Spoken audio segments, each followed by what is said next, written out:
जय माँ काली। माँ काली कहती है, मेरे बच्चे, तुम्हारा मन आज इतना ज़्यादा व्यतीत क्यों है? क्या आज भी तुम्हें विश्वास है कि वह तुम्हारे प्रेम को समझ पाएगा? मैं जानती हूँ कि तुम भारी असमंजस में हो। उस व्यक्ति का मनसा तुम समझ ही नहीं पा रहे हो। क्या वह तुमसे प्रेम करता है या फिर केवल अपना और तुम्हारा समय को बर्बाद कर रहा है? क्यों वो तुम्हें अक्सर दुखी करता है? छोटे छोटे बातों को अक्सर बड़ा बनाकर बड़ा तमाशा खड़ा कर देता है और फिर उसके अगले ही पल वो प्रेम का ढोंग करता है। मेरे बच्चे, आज मैं तुम्हारा इसी ही दुविधा का अंत करने आया हूँ। कुछ समय पूर्व तक वो तुमसे अत्यंत प्रेम करता था, क्योंकि एकाएक उसका व्यवहार फिर आखिरकार क्यों बदल गया?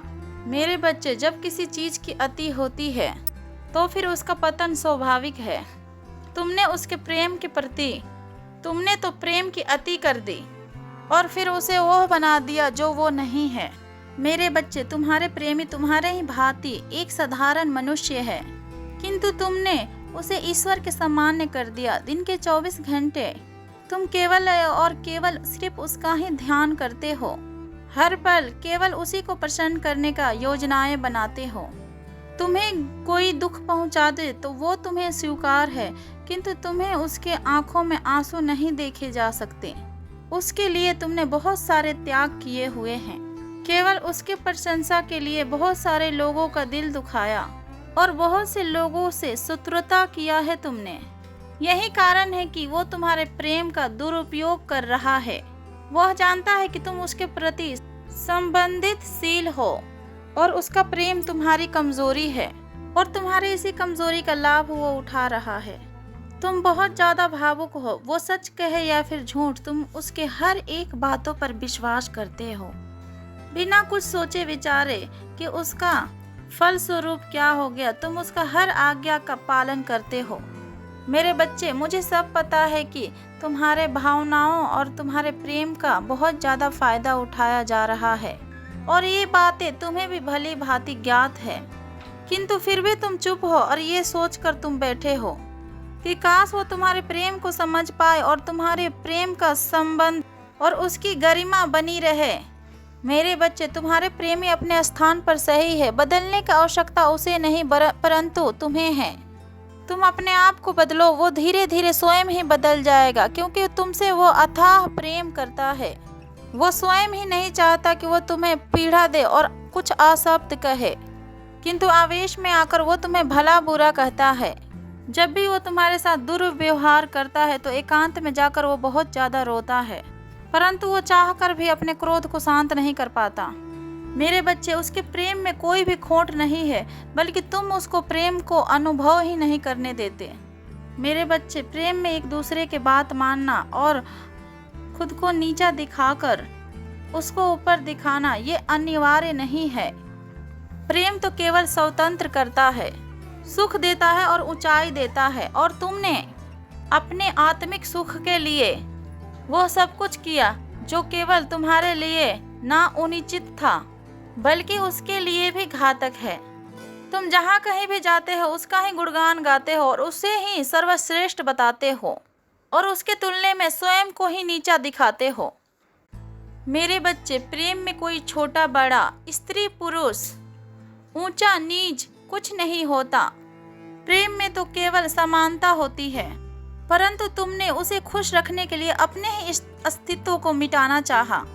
तुम खुलकर हंसना भूल गए। जानते हो क्यों? क्योंकि तुम खुद को ही भूल गए। मेरे बच्चे, तुम अत्यंत पीड़ा का अनुभव इसलिए करते हो क्योंकि तुमने अपना सर्वश्रेष्ठ को खो दिया। तुम्हारे विचार और तुम्हारे कर्म सिर्फ उसके लिए है, ये तुम सोचते हो।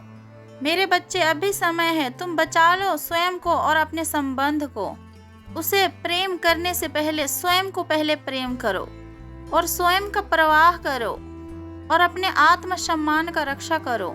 चाहे फिर कोई भी हो, तुम्हारे प्रेमी या फिर तुम कोई अन्य व्यक्ति, जो भी तुम्हारे आत्मा सम्मान को कुचलना चाहे, उसी समय उससे दूर हो जाओ।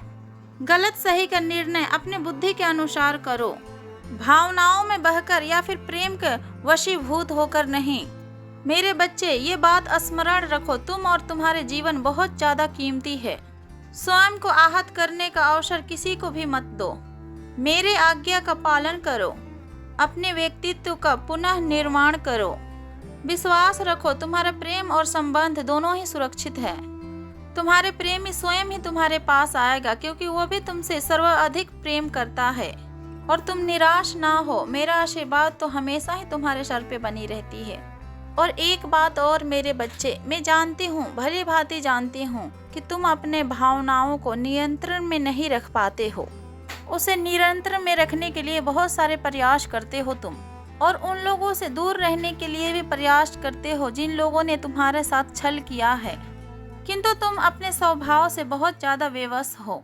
तुमने हमेशा से दूसरों को प्रेम दिया है और उनका ख्याल रखा है, परंतु तुम्हारे इस प्रेम के बदले लोगों ने तुम्हें बहुत ज्यादा दुख दिया है। और इस बात को तुम भली भांति जानते भी हो कि वो तुम्हारे शत्रु है, फिर भी तुम उनका भला ही सोचते हो, कभी उनके बारे में बुरा नहीं सोचते हो। कोई भी व्यक्ति तुम्हारे आगे आकर झूठा आंसू भी बहा दे तो तुम सारे शिकवे गिलों को भूलकर उसका पीड़ा को दूर करने में उसके साथ लग जाते हो। परंतु तुम्हारी यही अच्छाइयाँ हमेशा तुम्हारे दुखों का कारण बन जाता है। मेरे बच्चे, हमेशा तुम्हारे दरिया दिलों को लोग तुम्हारी कमजोरी समझने लगते हैं। वो सोचते हैं कि तुम कितना ज़्यादा मूर्ख हो, बड़े ही आसानी से तुम उसके जाल में फंस जाते हो। वो आपस में एकजुट होकर तुम्हारे ऊपर हंसते हैं और कहते हैं कि तुम मूर्ख हो, परंतु उन लोगों को इतना पता नहीं कि मूर्ख तुम नहीं बल्कि वे लोग हैं जो तुम पर हंसते हैं।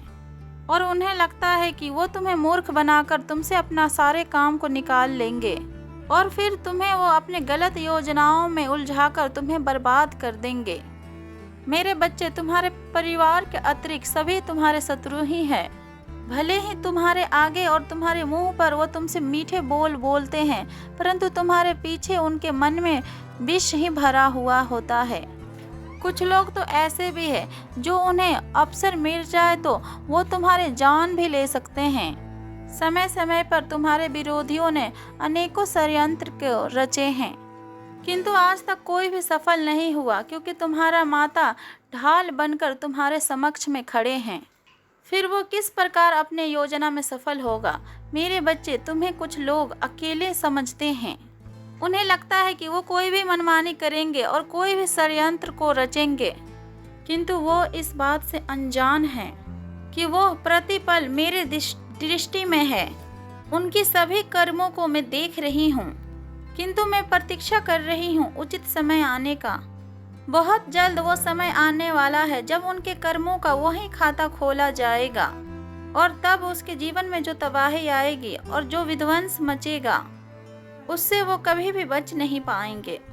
उन्हें बहुत शौक है दूसरों के जीवन से खेलने का, उन्हें अपने साजिशों के जाल में फंसाने का, किंतु अब वो कर्म फल के जाल में ऐसे फंसने वाले हैं जिनसे वो जीवन भर ही नहीं निकल पाएंगे। मेरे बच्चे, मुझे भली भांति ज्ञात है कि तुम्हें कितना ज़्यादा दुख होता है, क्योंकि तुम एक सच्चे बच्चे हो। परंतु तुम चिंता ना करो, तुम्हारी माँ का आशीर्वाद सदैव ही तुम्हारे सर पे बनी रहेगी। जय माँ काली, हर हर महादेव, ओम नमः शिवाय।